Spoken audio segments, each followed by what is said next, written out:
alguma recomendação se o paciente diz assim, doutor Inácio, o que eu posso fazer mais para ajudar a minha cartilagem a durar mais tempo?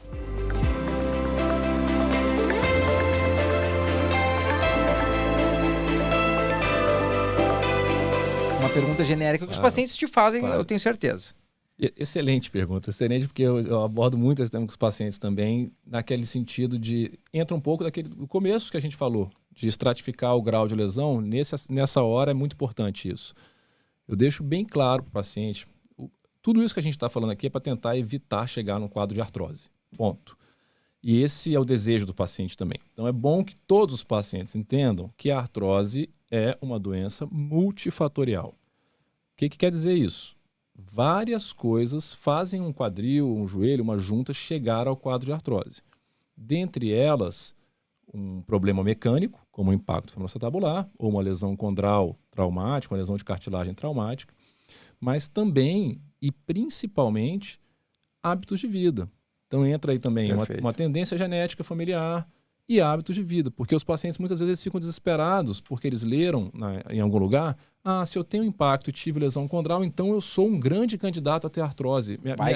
Minha vida acabou, eu tenho que abandonar. Eu digo, o seu papel coloque como uma tabela de pontuação em que cada coisa negativa leve a uma maior chance de ter artrose. E coisa negativa você coloque obesidade, alimentação inadequada, má qualidade do sono, nível de estresse alto, má condição de lidar com as emoções na vida, sedentarismo, tudo isso. Se você tem um fator, que era o fator mecânico, e que a gente corrigiu na cirurgia, os outros todos são fatores modificáveis.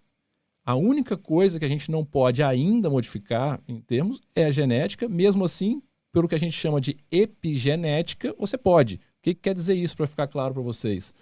Hoje a medicina sabe que não significa que algo que está no nosso gene a gente vá manifestar.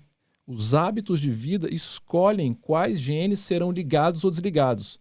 Então, vale a pena mudar hábitos de vida. E é isso que eu tento colocar na cabeça do paciente. Se você acha que tinha ou realmente tem, por uma lesão condral, uma chance maior de desenvolver artrose, vamos trabalhar no maior número de fatores possíveis para despencar essa chance.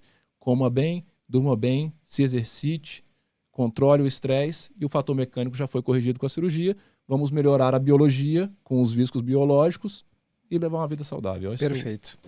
Essa colocação, essa visão determinística que a medicina tinha antigamente, que era o seguinte: tu tem um gene da artrose, logo acabou para ti. Azar é o teu, tu vai ter artrose porque tu tem um gene da artrose. Não.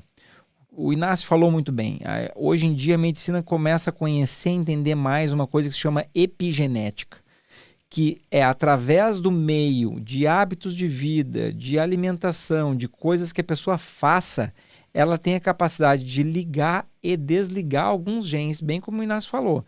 Então tu consegue transformar a manifestação da tua genética. Perfeito. É óbvio que tu não vai conseguir transformar a cor dos teus olhos, tá? Em função disso, mas tem genes que tu consegue uma manifestação maior ou menor, né? Então, digamos assim, uma pessoa que tem uma tendência à artrose não quer dizer que ela vai ter artrose.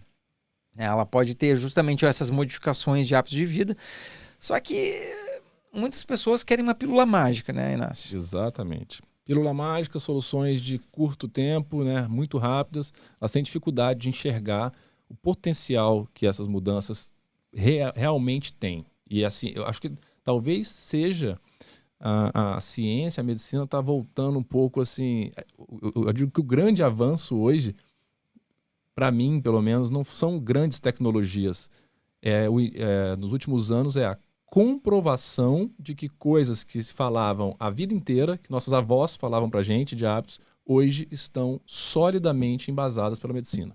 Então a medicina nos últimos anos comprovou que tudo que a gente ouvia, que hábitos de vida saudáveis compensam. Essa talvez para mim, para a gente é muito óbvio, os pacientes têm um pouco de dificuldade de entender isso, mas a gente tem que tentar incansavelmente mostrar para eles que vale a pena. Outra coisa que é incrível, né, que é como nós médicos, fazendo uma meia-culpa de toda a profissão, como a gente minimiza o efeito do estresse no corpo, né? O estresse mental no corpo, né? E eu sei que tu gosta dessa área aí. Acho que vale a pena comentar um pouco aí sobre isso, né? Da maneira como tu quiser. É impressionante, né? E aí é falha nossa mesmo. Até você vê até como nós nos tratamos, né? Como área. Talvez uma das áreas maiores estresse possível. Eu encaro como simplesmente o maior malefício da vida moderna é o estresse. Dificuldade de controlar. E isso nós temos diversos trabalhos mostrando a influência que o estresse e o descontrole emocional, a estresse a gente enquadra aí especificamente a ansiedade que a vida moderna traz e a incapacidade de lidar com essa ansiedade, de controlar essa ansiedade. As alterações bioquímicas e biológicas que geram no corpo. Então a gente teve, por exemplo, a pergunta lá no Instagram hoje, antes de começar a nossa live, em relação ao GH. Então, a coisa mais básica que tem para nós mantermos o nosso nível hormonal geral, com os hormônios que mais são importantes para a gente, como o GH, hormônios anabólicos, hormônios que reparam danos no nosso corpo, como a testosterona, o jeito mais fácil, entre aspas, de conseguir isso é através do controle do estresse. Quem está no nível de ansiedade e estresse alto tem um pico constante do hormônio do estresse, que é o cortisol. E isso simplesmente, quando o nosso corpo, falando de maneira bem simples, direciona toda a nossa máquina de produção hormonal para produzir cortisol, que é o hormônio do estresse, todos os outros são derrubados. Então você está trocando ter hormônios do bem, vamos dizer, todos eles por ter cortisol em níveis altíssimos no seu sangue todos os dias da sua vida. É isso que você opta por fazer quando você não tem hábitos de controle do estresse no dia a dia, como meditação, como hobbies saudáveis, como uma boa noite de sono, como bons momentos com a família e tudo que a gente sabe que ajuda a controlar o estresse. Verdade. Não dá para viver uma vida como se tivesse que matar um leão todos os dias, né? Isso é impossível. Não dá todo dia ter que matar um leão, cara. O nosso corpo não foi feito para isso. Exato. Né? A gente não foi feito para ter esse nível de estresse. Começa uma degradação do corpo pelo estresse mental que sofre. Porque, pessoal, a gente não consegue separar a cabeça do corpo.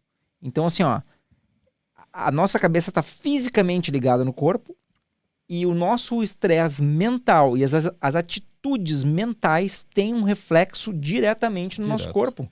Né?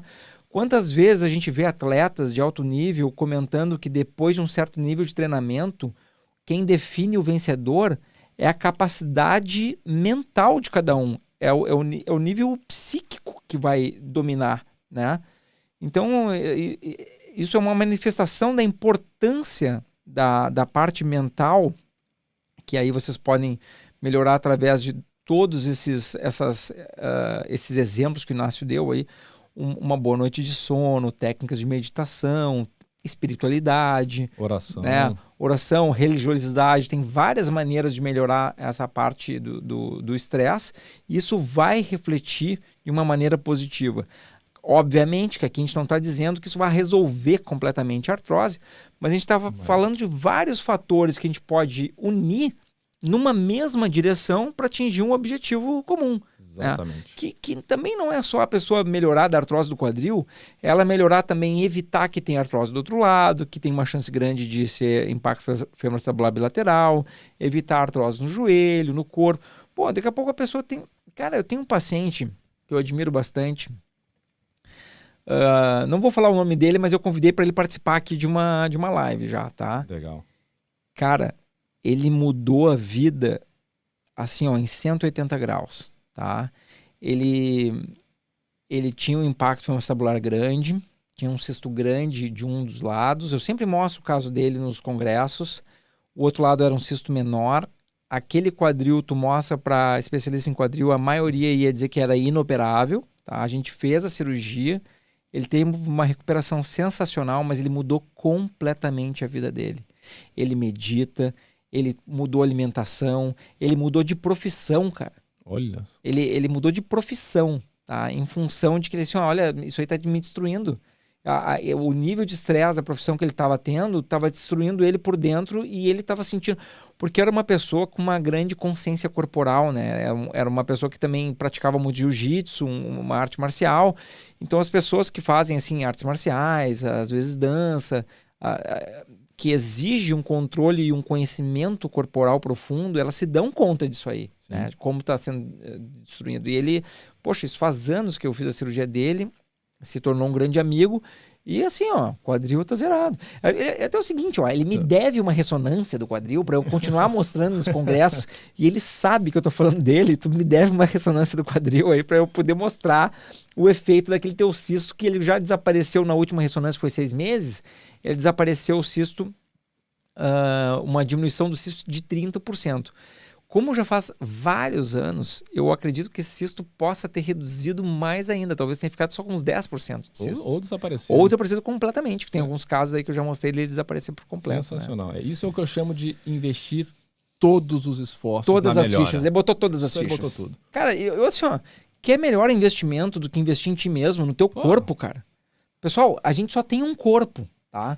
Felizmente, no caso do quadril, quando ocorre o fato de ter que substituir o quadril, nós temos uma cirurgia que funciona muito bem. Tá?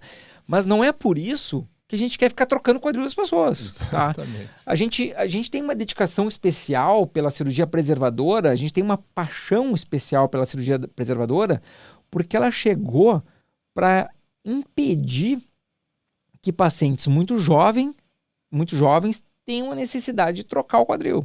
Tá? Então, assim, a gente precisa que o paciente jogue no nosso time, né? Entenda isso e também faça a sua colaboração para a cartilagem durar mais tempo. Né?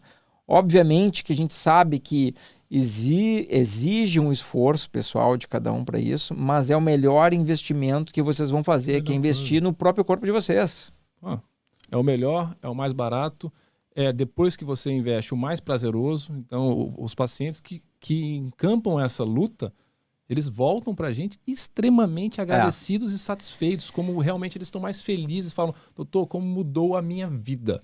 Não foi uma cirurgia que mudou o meu quadril, essa cirurgia mudou a minha vida, porque a partir dela eu modifiquei hábitos, ganhei coragem para fazer outras coisas, e aí sim as coisas vieram para melhor. E dentro disso eu faço uma outra meia-culpa da medicina, tá? Que às vezes o médico ortopedista, traumatologista, ele não quer nem entrar nessa área. Ele não quer dizer para o paciente falar sobre isso, porque ele não quer prolongar a conversa com o paciente, enfim. Mas eu gosto, às vezes, Inácio, de dar um choque de realidade no paciente. Tá? Pô, às vezes um paciente assim que eu vejo na faixa dos 40 anos está ficando diabético. Tá?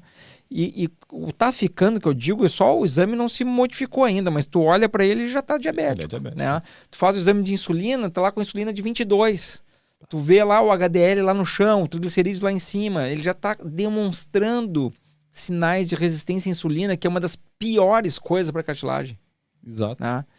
E às vezes, cara, tu pega o paciente, dá uma sacudida nele e ele acorda. E aí ele agradece muito, assim, o fato, assim, poxa, nunca tinham me dito isso de uma maneira tão enérgica, eu não sabia que era uma coisa tão importante. E também não tem obrigação de saber isso aí, né? Claro. É a nossa obrigação. Isso é papel nosso. Né?